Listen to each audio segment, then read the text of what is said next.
Hindi stories. खोया खजाना। हरे भरे जंगल में जहां ऊंचे ऊंचे पेड़ आसमान से बातें करते थे, वहीं एक छोटा लड़का रमेश अपने पंखों वाले दोस्त नीलू तोते के साथ एक रोमांचक सफर पर निकला था। ये कोई आम सफर नहीं थी, बल्कि एक गुप्त खजाने की खोज की थी, जिसके बारे में रमेश के दादा ने उसे बताया था। रमेश को अपने दादा की पुरानी किताबों में एक पीला पड़ा कागज मिला, जिस पर एक रहस्यमय नक्शा बना था। नक्शे में जंगल के अंदर स्थित एक गुफा का जिक्र था, जहां राजा विक्रम का छुपा हुआ खजाना था। नीलू बहुत बुद्धिमान और बातें करने वाला तोता था।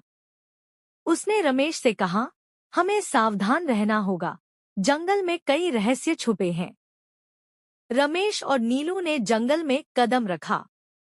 चारों तरफ घनी हरियाली थी, पक्षियों की मधुर चहचहाहट गूंज रही थी। लेकिन जैसे जैसे वे आगे बढ़े, रास्ता मुश्किल होता गया। अचानक वे दलदली जमीन पर आ पहुंचे। रमेश, संभल कर, नीलू ने चेतावनी दी। रमेश ने एक लंबी टहनी ली और सावधानी से जमीन पर रखते हुए आगे बढ़ा। किसी तरह वे उस दलदल को पार कर गए। आगे बढ़ते हुए वे एक पुराने मंदिर के खंडहर में पहुंचे, जहां चारों ओर लताओं ने सब कुछ ढक दिया था। रमेश ने देखा कि नक्शे के मुताबिक उन्हें एक पत्थर की दीवार के पास जाना था, लेकिन वहां पहुंचते ही दीवार के पीछे से एक जोरदार दहाड़ सुनाई दी। अचानक एक बड़ा शेर उनके सामने आ गया।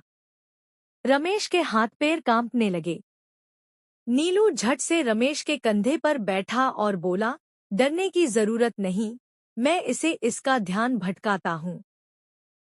नीलू शेर के चारों ओर उड़ने लगा, जिससे शेर का ध्यान बट जाए।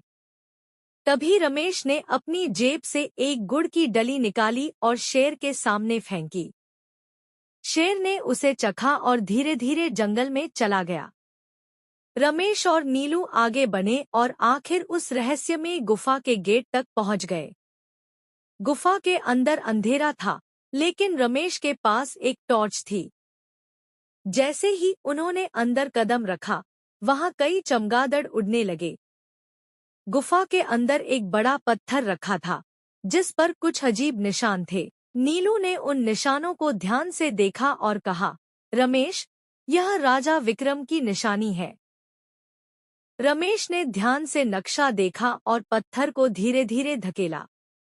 अचानक एक गुप्त द्वार खुल गया। अंदर एक बड़ा रूम था, जिसमें सोने की मूर्तियां, चांदी के सिक्के और कीमती रत्न चमक रहे थे। रमेश की आंखें खुशी से चमक उठीं। रमेश ने खजाने में से कुछ सिक्के और जेवर अपनी छोटी थैली में रखे और फिर गुफा से बाहर निकल आया। उसने तय किया कि इस खजाने को गांव के भले के लिए उपयोग करेगा। जब वे गांव लौटे, तो रमेश ने यह खजाना अपने दादा को दिखाया। दादाजी मुस्कुराए और बोले, सच्ची दौलत सिर्फ सोना चांदी नहीं होती, बल्कि हिम्मत और सच्चे दोस्त भी अनमोल खजाने होते हैं। नीलू खुशी खुशी बोला, तो क्या अब हमारे लिए कोई और रोमांचक सफर है? रमेश हंसा और बोला, बिल्कुल, अगला सफर जल्द ही। और इस तरह रमेश और नीलू की यह रोमांचक सफर खत्म हुई, लेकिन नए रोमांचों की उम्मीद के साथ।